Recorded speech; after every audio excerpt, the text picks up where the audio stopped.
রমজানে বাজার নিয়ন্ত্রণে চট্টগ্রামে অভিযান চালাচ্ছেন মেয়র ও জেলা প্রশাসক। এই মুহূর্তে নগরীর খাতুনগঞ্জে আছেন রিপোর্টার শফিকুল আলম। সরাসরি যাচ্ছি তার কাছে। চট্টগ্রামে রমজান আগে বাজার নিয়ন্ত্রণে জেলা প্রশাসক ফরিদা খানম এবং city mayor doctor Shahadat Hossain যৌথভাবে কিন্তু চট্টগ্রামের যে খাতুনগঞ্জ রয়েছে সেখানে কিন্তু যৌথভাবে অভিযান পরিচালনা করছে। তারা মূলত চাল, ডাল, তেল, চিনি সহ যে বিভিন্ন যে পণ্যগুলো রয়েছে সেগুলো নিয়ন্ত্রণে রাখতেই মূলত তাদের এই অভিযান। আমরা একটু যাওয়ার চেষ্টা করি, সেখানে কথা বলছেন জেলা প্রশাসক ফরিদা খানম। আমরা একটু যাওয়ার চেষ্টা করি।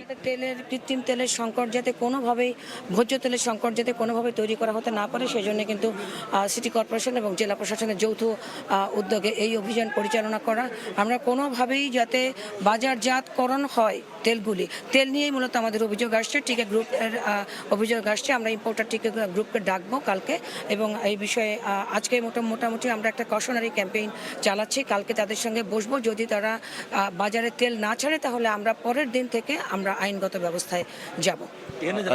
ধন্যবাদ। এই যে মুহূর্তে এই যে আমরা দেখতে পাচ্ছি জেলা প্রশাসক সেটি বললেন তারা একটি কমিটি গঠন করবে এবং সবাইকে নিয়ে, সব ব্যবসায়ীদেরকে নিয়ে কিন্তু তারা বসবেন। এই মুহূর্তে সাথে জেলা প্রশাসক এবং যে city mayor doctor Shahadat Hossain দুইজনেই কিন্তু একসাথে কিন্তু সেই অভিযানে নেমেছে।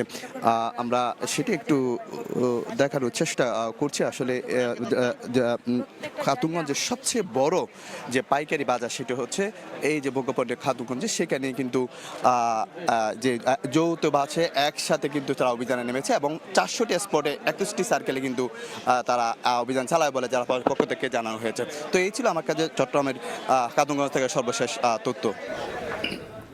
সরাসরি যুক্ত ছিলাম চট্টগ্রামে।